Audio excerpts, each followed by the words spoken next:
बहुत सारी नई मदर्स को ये चिंता होती है कि मैडम हमारा बच्चा इतना छींक क्यों रहा है।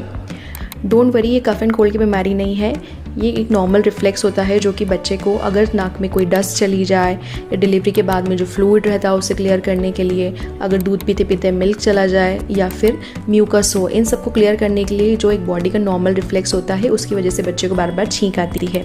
तो ये कम्प्लीटली नॉर्मल चीज़ है, इसके लिए आपको घबराना नहीं है। लेकिन अगर बच्चे को दूध पीने में दिक्कत आए, साथ में बुखार आए या सांस लेने में कोई भी दिक्कत रहे, बच्चा चिड़चिड़ करे, तो आपको तुरंत अपने पीडियाट्रिशियन को लाकर दिखाना है। Follow for more baby care tips.